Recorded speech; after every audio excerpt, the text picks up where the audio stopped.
Siin Eesti näituste messikeskuses toimuvad täna merepäevad, kus jagub vaatamist nii suurtele kui väikestele. Enne kui asume intervjuude juurde, vaatame siin messil ka ringi. No tere, kallis rahvas, kõik, kes te siin olete tulnud juba ainult puhtalt sellepärast, et armastada merd ja kõike seda, mis merega kaas käib. Soovime teile ilusat päeva jätku siin meremessil.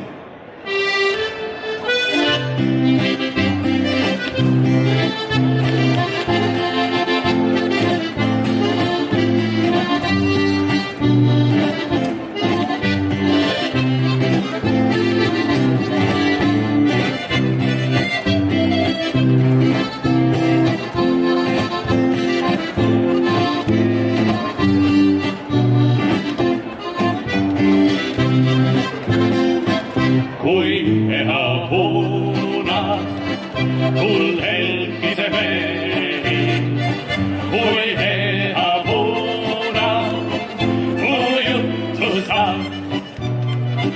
Aase vaiksel leida, kui päikene suuri ja meri unele ranna heiutab.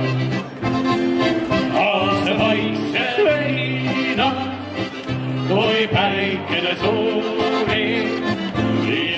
Teie, Pekka Rooväli, olete selle ainulaadse purjelaeva Hopeti nii-öelda reeder ja kui vaja ka kapten, et rääkige sellest lähemalt.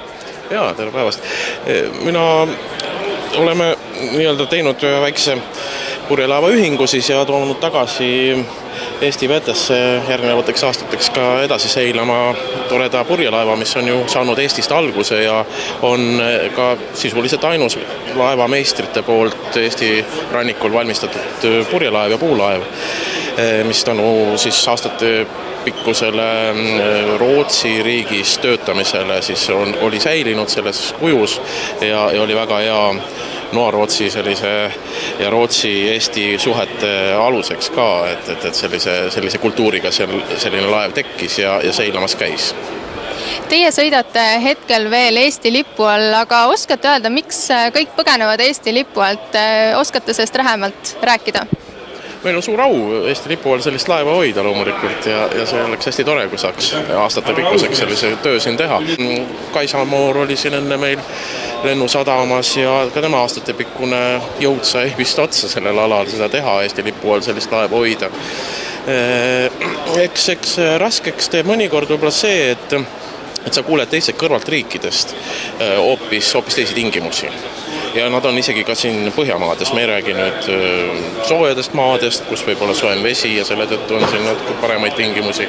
Aga samas on seal ka väga suur lainatus ja tugev veevoolud, mis on jälle omamoodi ohtlik, mida Eestis üldse eksisteerigi.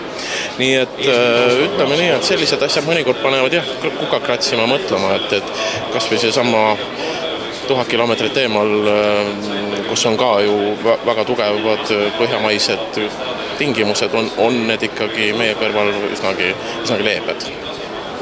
Siin minu selja taga on toimumas konverents 100 aastat Eesti mereriiki, mille 3 kandvaks teemaks on meremajandus, merekultuur ja mereharidus. Küsimegi Vabaerakonna esinejate endi käest, mida arvavad nemad Eestist kui mereriigist. Härra Tarmo Kõuts, mis on teid täna siia toonud, kas huvi merememoaride vahetamise vastu või midagi muud? No, kõigepealt on täna suurepärane meremess avatud ja ma olen igal aastal seda külastanud vähemalt viimased 5 aasta jooksul.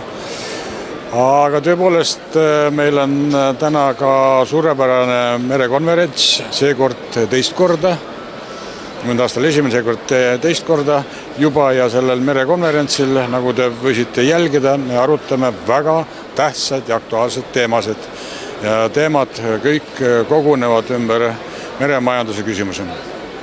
Et olukord ilmselt Eesti merenduses pole hõisat, aga kas te saaksite vaatajale põgusalt selgitada, milline see olukord siis täpselt on? No, ma võiksin lühidalt kokku öelda, võtta selle probleemi 2 tõdemusega. Esiteks olukord on kehva ja teiseks olukord ei ole lootusetu.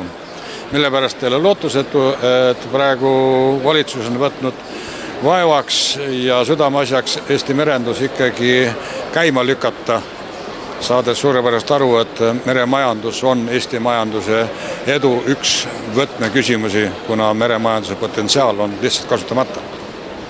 Milline on teie tulevikuvisioon Eestist kui mereriigist?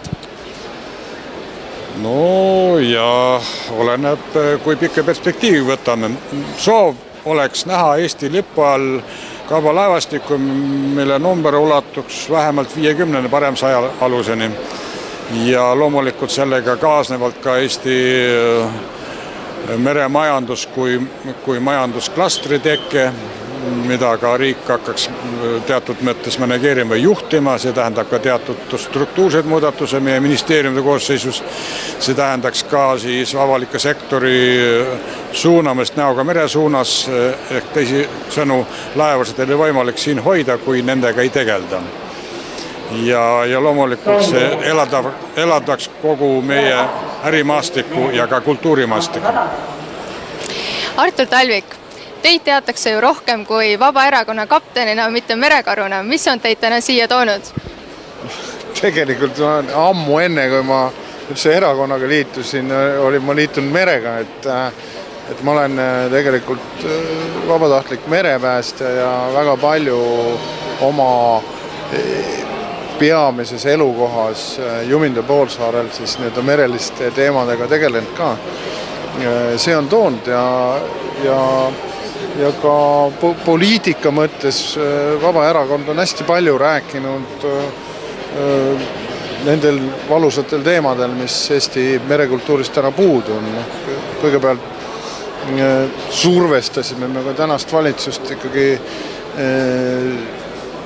väga põhjalikult tegelema sellega, et Eesti kaubalaevad tuleksid Eesti lippude alla tagasi, mis nad on ära läinud väga lühinägeliku poliitika tõttu. Neid oli omal ajal üle 50 Eesti registris, täna pole ühtegi. Aga see läheb väga aeglaselt ja on vaja ikkagi veel edasi survestada. Samal ajal, kui vaieldakse selle üle, et rahvas on vaene ja riigil on raha vähe ning riigimetsad tuleks kähku rahaks teha, siis Eesti merealased võimekused on ju senini jäetud pikki aastakümneid kasutamata. Et kuidas see nii on läinud? No esiteks muidugi see pikk üle 50 aastane nõukogude periood, kui mereäärde tehti piiritsoonid ja merelise kultuurikandjad aeti minema ja enne seda olid veel paadipõgenikud, need põhilised mereäärsed elanikud paatidega kuhugi välismaale põgenenud, et see on kõva pauk ja selle taastumine, ma olen kogu aeg toonud näiteks seda vabatahtliku merepääste taastumist, mis hakkas tegelikult sealt 19. sajandi 1870 hakkas vabatahtlik merepääste arenema Eestis ja mis siis nõukogude aja tulekuga kadus täielikult. Selle taastamine võttis juba üle 20 aasta aega, et Eesti pidi 20 rohkem aastat iseseisev olema, et hakkaks tulema tagasi see vabatahtlik merepääste siia. See taastamine võtab oluliselt rohkem aega kui millegi asja lõhkumine ja kui me võtame näiteks ka väikesadamad, siis Kuusalu vald, mis on minu põhiline elukoht, seal oli Eesti ajal mäletamist 12 toimivat väikesadamat ja täna on napilt 4. Proovitakse väga jõuga siin paari veel taastada, aga see kõik on väga keeruline. Mida arvad sina, kas Eestist võiks veel kunagi saada mereriik? No Eesti on tegelikult mereriik, kui me ütleme, et meil on ikkagi Tallink ja meil mingid sellised suured asjad eksisteerivad ja merekooli ikka mõned inimesed veel lähevad ja see, kui me ise organiseerime oma poolsaare peal lasteraagreid, laste merepäästelaagreid ja purjelaagreid, see, kui suur tung sinna on, see ikkagi annab väga suurt lootust, et meie merekultuur Eestist ei kao kuhugi, vaid aina see mere olulisus nii-öelda taastub oma vanasse, kuidas öelda, vakku nii-öelda. Igal juhul tekitas täna siin kuuldu ja nähtu palju vastakaid mõtteid. Kuid mis arvad sina, kas Eestist võiks veel saada võimas mereriik?